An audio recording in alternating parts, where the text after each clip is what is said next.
rencontre hebdomadaire avec notre député provincial, Pascal Bérubé. Bonjour, Monsieur Bérubé. Bonjour. De retour chez vous après une grosse semaine, la semaine dernière, dans la ville de Québec. Bien, très heureusement, de retour dans ma circonscription. On a terminé à l'Assemblée nationale pour cette session parlementaire. Ça ne veut pas dire qu'on est en vacances. OK. Ça veut dire qu'on reprend en septembre pour ce qui est du Parlement, de l'Assemblée nationale.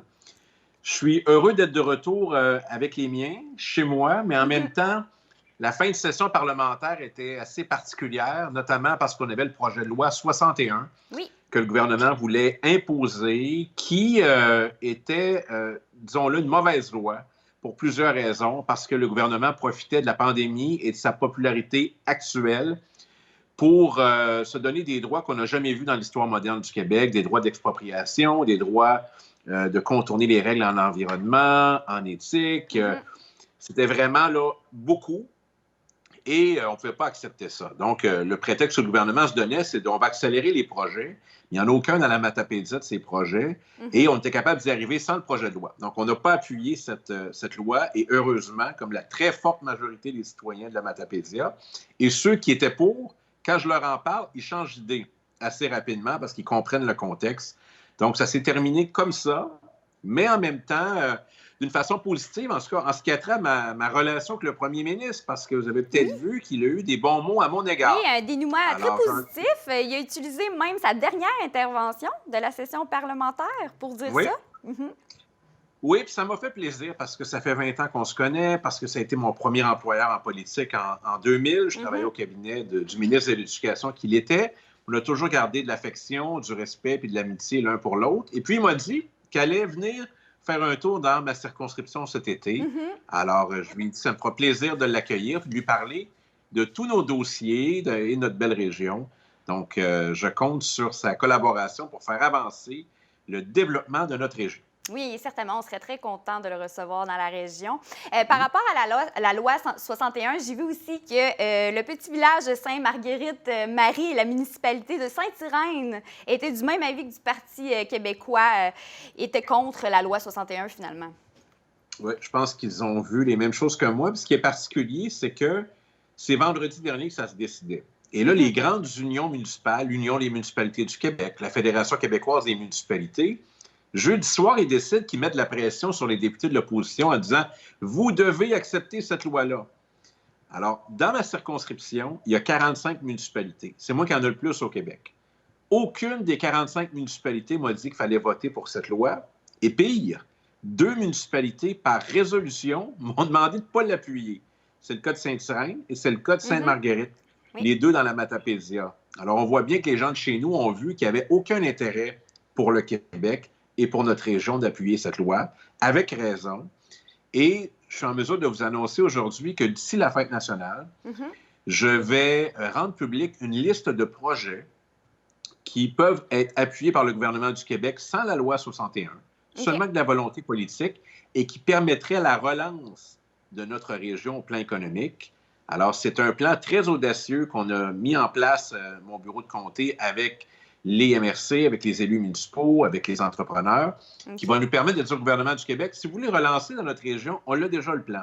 Voici une liste de dossiers, il suffit juste de la volonté politique, un soutien financier, un soutien administratif, puis on va être capable de les réaliser. Puis ça va être très concret, les projets. Donc, j'ai bien hâte de vous présenter ça d'ici les prochains jours. OK. Puis sans enfreindre de règlement ou tout en suivant aussi l'environnement et tout. Là. On respecte l'environnement, on respecte l'éthique, on ne ramène pas la corruption puis la collusion comme à l'époque de la commission Charbonneau, ce qui d'ailleurs a été décrié par le barreau du Québec, qui était contre le projet de loi du gouvernement du Québec. On a réussi à tout faire ça en respectant les règles, ce qui n'était pas le cas du projet de loi 61. Alors, quand les gens me disent « Ouais, mais le premier ministre a raison, il faut accélérer les processus », on est d'accord, mais on n'avait même pas besoin de changer les règles au plan éthique, au plan judiciaire pour y arriver. C'est juste ça, finalement, la loi 61. Il y a d'autres moyens, finalement. Ben oui. Alors, c'est pas pour rien qu'on ne l'a pas appuyé. Puis les citoyens peuvent me faire confiance là-dessus.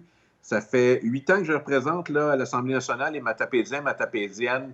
C'est pas pour rien. Il n'y a pas de politique là-dedans. On n'a pas appuyé ni le Parti libéral ni Québec solidaire. On a pris notre propre décision. Puis on a pris la meilleure décision. Puis chaque jour, me donne des raisons supplémentaires qui me confortent à l'idée qu'il ne fallait pas l'appuyer. Alors, on va de l'avant avec d'autres projets, puis j'ai bien hâte de les présenter au gouvernement du Québec prochainement. Parfait.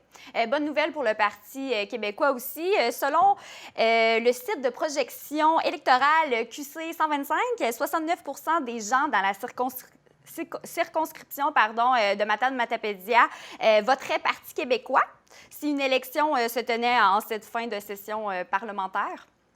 Oui, bien, ça fait toujours plaisir de voir ce genre de projection. Évidemment, on est à un peu plus de 2 ans de la prochaine élection, mais c'est de très loin le meilleur résultat pour le Parti québécois au Québec. Donc, c'est près de 70 c'est le résultat que j'ai obtenu en 2018.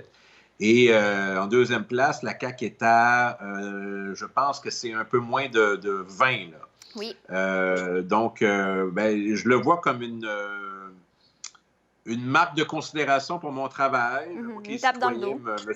Me suivent toujours très fortement. Écoutez, c'est près de 3 électeurs sur 4.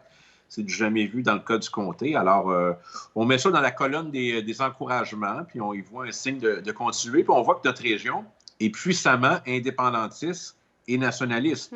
Et ça peut se concrétiser de plein de façons, notamment par le vote et aussi par le fait qu'on a une course à la direction au Parti québécois. Et les gens qui veulent y participer, voter pour le prochain chef, qui ne sera pas moi, peuvent devenir membres du Parti québécois et voter pour ce prochain chef. Parfait.